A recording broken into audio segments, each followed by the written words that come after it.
Before anyone says anything, I'm wearing a hat because my barber decided to shave my head and not leave much on the top.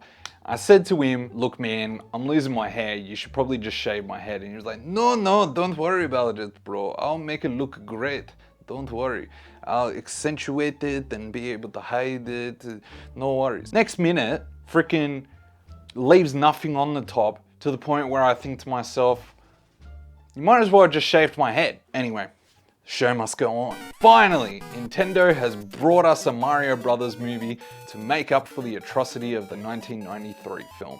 And this is the best video game movie I've ever seen. Close tie with Wreck-It Ralph, but for a film that's like heavily based on one particular intellectual property, Super Mario Brothers movie knocked it out of the park. The other great thing is just seeing all the critics bash this movie because, it has such a simple story. It's always funny to me when movie critics admit that they don't know anything about Nintendo or Mario games and they try and give an honest review of this movie.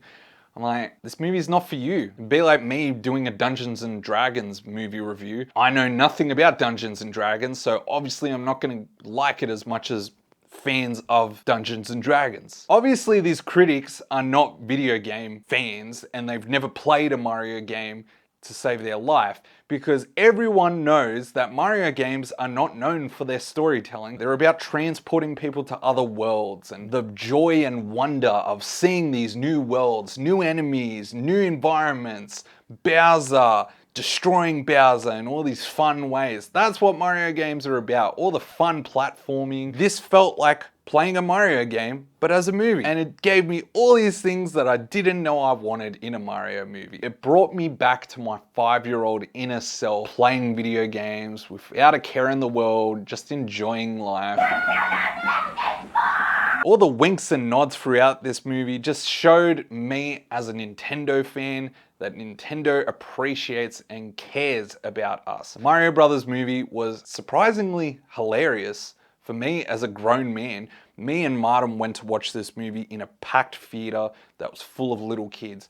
And amongst all of these little kids, we were laughing the hardest and the loudest. They would bring in these shots from other movies that you've seen before, but because it was in the context of a kid's movie, it was just hilarious. Well, you know when you see the reflection of those giant aviator sunglasses, and it's usually like fire in the reflection? They do that in this movie, and I just couldn't stop laughing because it was Goombas and toads and Bowser and mushrooms and all that crap. I laughed at so many things purely because of the great comedic timing more than anything else. So many things that if I told someone this happened, they wouldn't laugh at it. But if you watched it in the movie, you couldn't help but laugh at it. It's hard to describe. It's just like when a movie nails it, you know, but when they don't, it's really bad. When we first get introduced to Mario and Luigi in actual Brooklyn and not this Mushroom Kingdom world, it was actually a lot of fun, and I enjoyed the chemistry between Charlie Day and Chris Pratt. Charlie Day, great casting,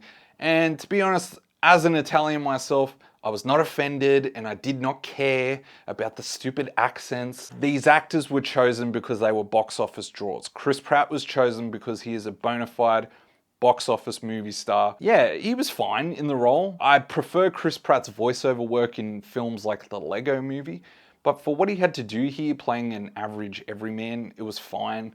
Nothing really stood out to me. There might have been moments where I felt that the characters were just kind of delivering the lines, but with everything else going on, I kind of lost sight of that. I guess one of the main arguments people had is why get Chris Pratt to do the voice when Charles Martinet, who does the voice of Mario in the video games, could do it. And I think that is because Charles Martinet would be good for moments of the movie. He voices Mario's parents, which is a great feather in his cap. That was a good little nod to the audience, you know? But I don't think listening to Charles Martinet the whole movie would have worked. I think he's good in like short bursts here and there. So I think this was the better, smarter route. Other things that stood out to me was Keegan-Michael Key, who for whatever reason is in everything these days. They like modulate or adjust his voice, and it just made me feel like, what was the point of getting him when you could have just got someone else to do the role? Because the whole point of getting an actor of that caliber is because you want their voice, but then you change their voice and I don't know, it just seemed kind of pointless to me. Seeing Seth Rogen as Donkey Kong doing his trademark laugh, didn't know I wanted to see that, but here it is, and I actually really enjoyed it. Yeah. Standout actor, don't know who this actor is.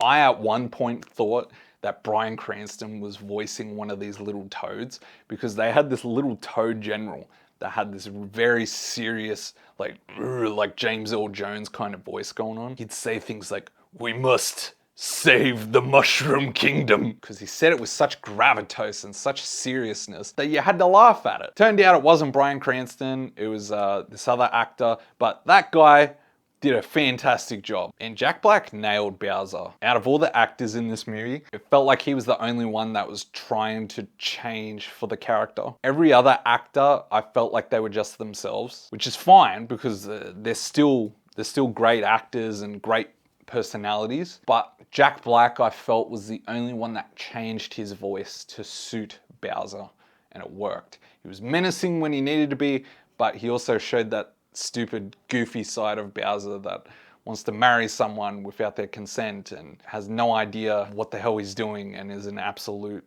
hopeless romantic. Like, they nailed that. I thought the duality of those two personalities was covered really well by Jack Black. Seeing Jack Black sing his Tenacious D inspired kind of musical style, vocal style, whatever you want to call it, as Bowser, it was just hilarious. One thing I will say is the guy that voices Cranky Kong, that voice, I don't know why they wanted that voice. I don't know who that actor is, but he was terrible. I found him very distracting, very annoying. Just didn't suit the character at all. So that's one thing I would definitely change, is just have someone else voice Cranky Kong. Especially because he does have a lot of talking that he does.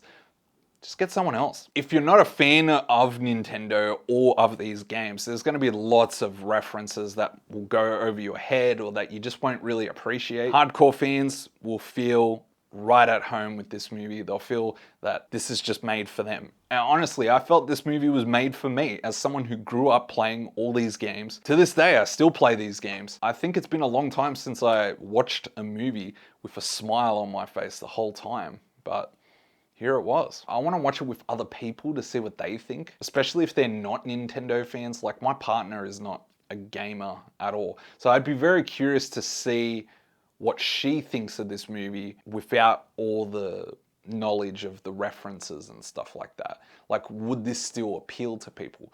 Because I feel like most of the kids that watch these haven't played enough of the games to really understand a lot of the jokes and references. If anything, it feels like it was geared more towards the people that grew up with Nintendo. Yeah, I guess that's something to think about. Obviously, this film was trying to appeal more to kids with its shorter runtime and fast-paced storytelling. Ordinarily, I would be a bit annoyed with that, but in this case, the movie has a simple story, so there's no real need to have a lot of slow scenes, and most of the film is just like a matter of Mario training and then getting ready for a final battle with Bowser. If this was trying to appeal more to the older audience, there would be little things I would adjust, like making the character arcs a bit clearer and adding more emotional depth to characters, allowing Mario and Peach to spend a bit more time to build their relationship together, and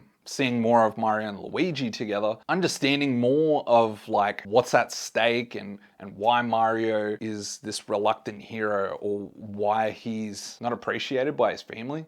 His family dismiss him and his dreams along with Luigi, so it'd be good to just have a bit more context about those sort of things. Obviously, like, Bowser having more of a motivation other than he just wants to marry Peach would have been good, but that's how the games are, so you won't get a lot of like complex storytelling with this, but it was a simple story told well. I'd much rather watch this than anything Disney's done in the last couple of years. Sometimes simple is fine. Simple storytelling isn't always a bad thing, especially when you have characters that people are very familiar with and recognize. You don't really have to go all out with the storytelling. Also, I think that it's better to build the fan base and build trust with the audience that the movie can be a fun joyride, so that then when they make a sequel, they've got more story to play off of. More backstory, more characters. Kind of similar to what Sonic the Hedgehog did. If the Mario Brothers movie made a sequel, I would definitely watch it. And there'll be some secrets that I don't want to spoil, but I feel like this could go into a million different directions. With the whole Mario universe at its disposal, a sequel could go anywhere. The really good thing about the Mario Brothers movie is that it didn't take itself too seriously, and there were lots of fun Easter eggs sprinkled throughout the movie. The animation is visually stunning, and I could not take my eyes off it. I don't know any kid that could get bored by watching this movie because it has such a frantic, fast pace. But there's lots of fun moments in between that broke up and gave variety to all the action. Seeing Mario take on Donkey Kong in a battle for a gorilla army or whatever, that was fun. It was great. Other great standout moments, like seeing Mario go full John Wick on Rainbow Road and hijack all these different carts and take them out. It was awesome. Having Princess Peach be a mentor to Mario and guide him through the universe as he gets into the Mushroom Kingdom actually worked out a lot better for me because it subverted those expectations that Princess Peach would just be another damsel in distress. And I think these days it's a bit tired of a trope. So it was good to see that. There were lots of unexpected spooky scenes in this movie as well that were kind of dark or surprised me as far as for a kid's movie. Like I wasn't expecting them to go that dark, but it was great. Seeing Mario get the crap beaten out of him by Donkey Kong and then by Bowser and all these other enemies, and just the world of the Mushroom Kingdom just knock Mario down constantly. It was like a breath of fresh air. Seeing a main character that's just getting destroyed, it reminded me of Tobey Maguire getting destroyed in Spider-Man 2 or those kind of movies where you actually really feel bad for the main character. It's good. You want to see him get back up and overcome the odds. It's not the most complex storytelling, but at least it was done right. One thing I will say is like this movie doesn't have a message, which was odd because I felt like watching this it had a lot of opportunities for a message. For example, the power-ups. Like Mario is terrible without the power-ups. When he has a power-up, he's awesome. Kind of makes you think though, what's so special about Mario though? Like what's so good about him? Because without the power-ups, he's nothing. I felt the story was gonna go the route of Mario needs power-ups because he doesn't believe in himself.